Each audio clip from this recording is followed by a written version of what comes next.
To be fair, these look like they might have been around yesterday as well. and the weather was lovely. Even right now, I can see down there stuff down there. Yeah. Oh, sorry.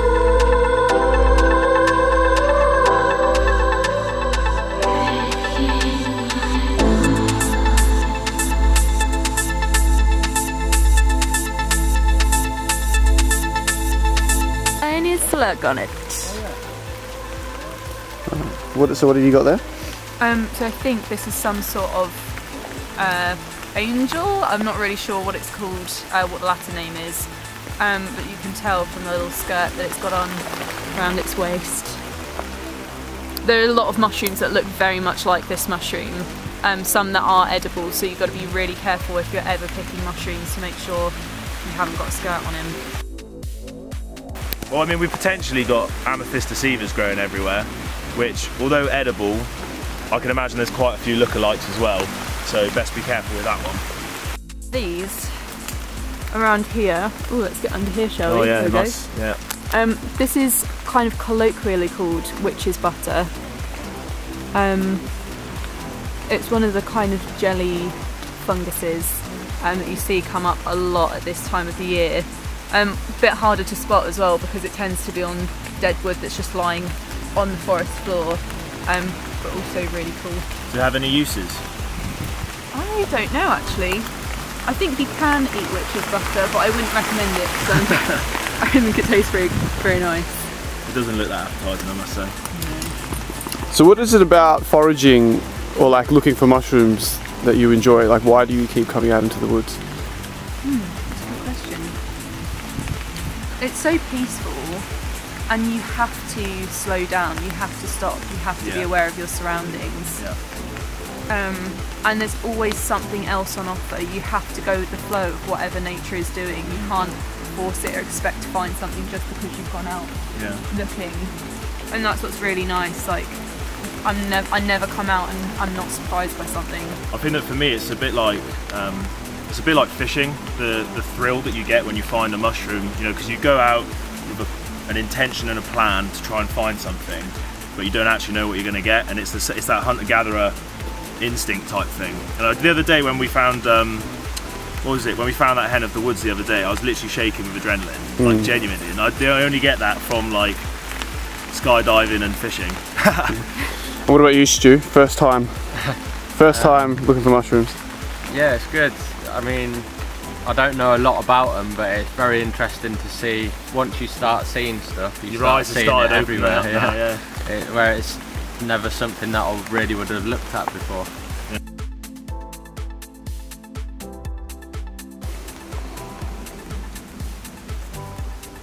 You want me to talk about it? Yeah. Okay.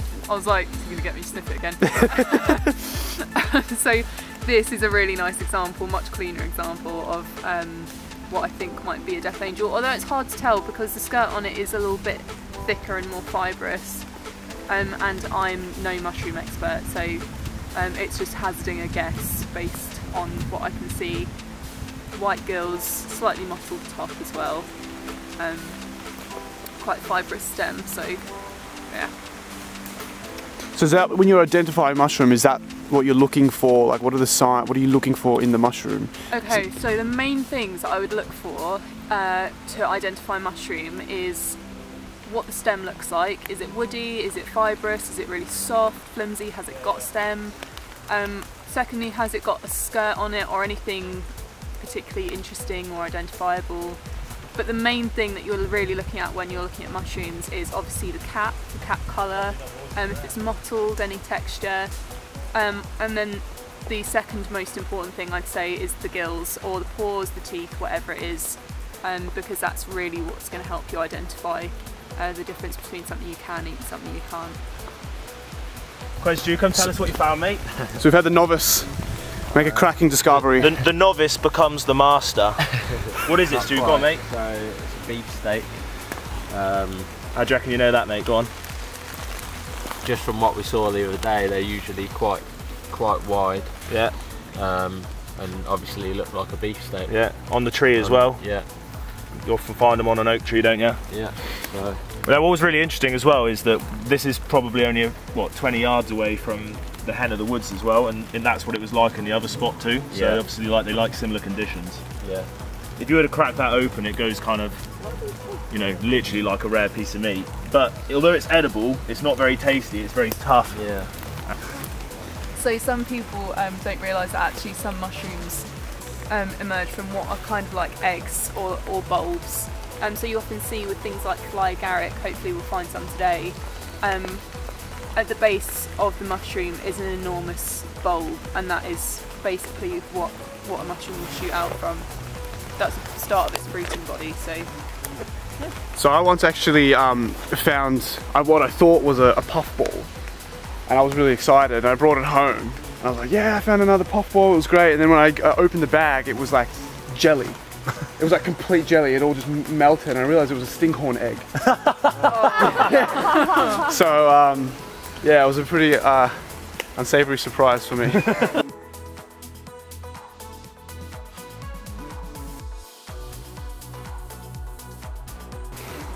What do you got, Maya? Oh, that looks promising. Come on, Charlie.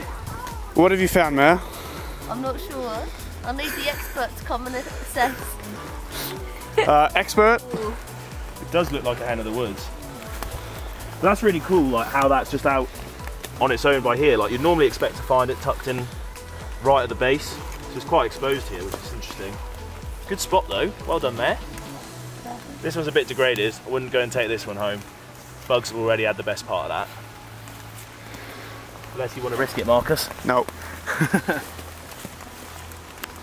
I can't actually keep a hold of it, it's so slippy. So what's happening there?